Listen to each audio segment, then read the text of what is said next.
Hey guys, welcome back to my channel. कैसे हैं आप लोग? आई होप अच्छे होंगे। और आप लोगों के लिए गुड न्यूज़ है, और वो ये है कि जिन बच्चों का मतलब सबके लिए गुड न्यूज़ नहीं है जिन लोगों की एडमिशन होनी है अभी पीएचडी में, तो उनका जो डेट है वो एक्सटेंड किया गया है। ऐसे पहले तो 15 और 16 को ही था, लेकिन उसको अभी बढ़ा के 20 तक कर दिया गया है, और 20 से ही आपके क्लासेस भी स्टार्ट होंगे। तो एकदम से अगर आप स्लीपिंग मोड में हैं तो उठ जाइए, एक्टिव हो जाइए।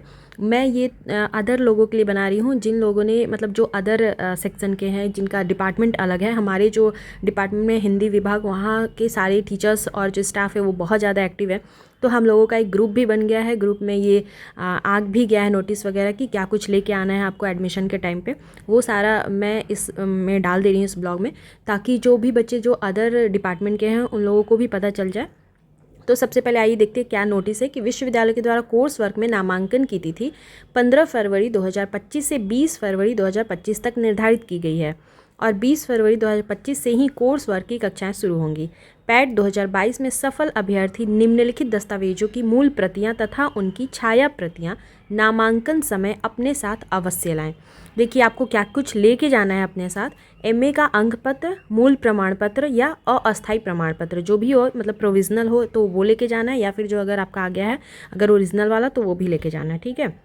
दूसरा है, अगर आप किसी भी रिजर्व कैटेगरी से हैं तो उसका प्रमाण पत्र आपको लेके जाना है। तीसरा है, पहचान प्रमाण पत्र, Aadhaar card, PAN card, driving licence, इन तीनों में से कोई भी होगा तो उसको लेके जाना है। फिर है, पीएचडी पात्रता परीक्षा आवेदन पत्र एवं पीएचडी पात्रता परीक्षा प्रवेश पत्र दोनों लेके जाना है। मतलब पीएचडी के लिए जो आपने आवेदन किया था उसका आपका वो भी होना चाहिए, अप्लाई किया था वो, और जो आपका आया था एडमिट कार्ड वो भी लेके जाना है। नेट, जेआरएफ, अन्य छूट प्रमाण पत्र उसको भी लेके जाना है, और मैट्रिक का अंक पत्र भी लेके जाना है जन्म तिथि प्रमाण पत्र के लिए। दूसरा है, नियोक्ता द्वारा निर्गत अनापत्ति प्रमाण पत्र सेवारत जो अभ्यर्थी हैं उनके लिए। ये सारा चीज़ आपको लेके जाना है। मतलब जो आपने फॉर्म फिलअप किया था और इंटरव्यू के टाइम में आपने जो कुछ भी 3 कॉपी जमा किए थे ना वहाँ पे, वही सारा चीज़ आपको फिर से लेके जाना है। हाँ, इसमें लिखा नहीं कि कितने प्रति लेके जाना है, तो एटलीस्ट मैं कहूँगी कि सबके 2-2 कॉपी तो रख ही लीजिएगा, तो वो ज़्यादा रहेगा, मतलब अच्छा रहेगा। अच्छा, फ़ोटो वगैरह का इसमें कोई जिक्र नहीं किया गया, लेकिन फिर भी अपने पास आप कम से कम 2-3 फ़ोटोज़ वगैरह रख लीजिएगा, क्योंकि क्या पता वहाँ जाने के बाद फ़ोटो तो लगेगा ही फॉर्म में, बट इसमें ऐसा कुछ भी जिक्र नहीं किया गया फ़ोटोज़ वगैरह का। तो होता है कुछ कुछ चीज़ें छूट जाती हैं लिखना इसमें, तो आप ले लीजिएगा। ठीक है।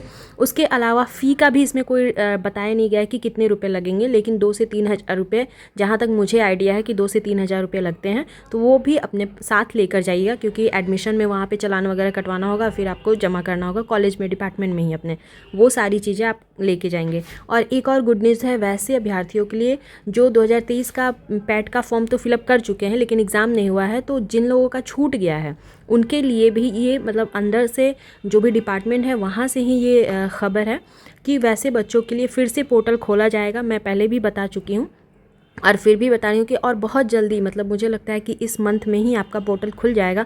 और ऐसा भी कहा जा रहा है कि 2024 वाले का भी साथ में ही हो जाएगा, मतलब 23 और 24 वाले के लिए पोर्टल खुलेगा, और दोनों लोग आप लोग सब कोई साथ में ही एग्ज़ाम दीजिएगा अच्छे से। क्योंकि देख रहे हैं कि जो पैट 2022 वाले में बहुत कम बच्चे पास हुए हैं, केवल 7 बच्चे पैट के थ्रू आए, केवल 7 बच्चे, और टोटल हमारे साथ केवल 17 बच्चे ही हैं टोटल। मतलब समझ ही सकते हैं कि कितना कम वो है। और इसमें लोगों को टाइम भी देना होता है, जो भी टीचर्स हैं उनको क्लासेस भी लेनी होती है, कंटिन्यू 6 मंथ क्लासेस चलेंगी। तो एक होता है ना, सब लोग चाहता है कि थोड़ा अच्छा खासा मतलब स्ट्रेंथ रहे, तो पढ़ाने में भी टीचर का मन करता है। ऐसे कम बच्चों में टीचर्स का भी मन नहीं करता, और पीएचडी को ऐसे भी लोग सीरियस नहीं लेते हैं, तो बहुत बच्चे एब्सेंट भी रहते हैं। तो आप सोच लीजिए, हमारे साथ ही जो 17 बच्चे हैं उसमें से जनरली लोग कहीं ना कहीं इंगेज्ड ही रहते हैं, तभी वो पीएचडी तो, या फिर वो कहीं तैयारी कर रहे होते हैं या फिर जॉब कर रहे होते हैं, इसलिए बहुत कम भी बच्चे रहते हैं। तो अगर ज़्यादा सपोज अगर 50 बच्चे भी आते हैं क्लास में, तो मतलब एडमिशन लेते हैं, तो समझिए उसमें से 20 ही बच्चे हैं जो रेगुलर क्लास कर पाते हैं। और हमारे साथ तो अगर 17 बच्चे हैं, तो समझिए 5 से 10 बच्चे अगर आएंगे तो कैसा लगेगा पढ़ाने, इसलिए भी मुझे लग रहा है। और फिर थोड़ा सेशन भी लेट होता जा रहा है, इसकी वजह से 23 और 24 वाले का भी साथ में ही एग्ज़ाम होगा। तो आप लोग अगर अभी तक भी पढ़ाई नहीं स्टार्ट किए तो प्लीज़ प्लीज़ प्लीज़ तैयारी कर लीजिए। मेरे चैनल पे क्वेश्चंस रखे हुए हैं, प्रीवियस ईयर के क्वेश्चन से आप जाइए, उसको देखिए और अपनी तैयारी स्टार्ट कर दीजिए।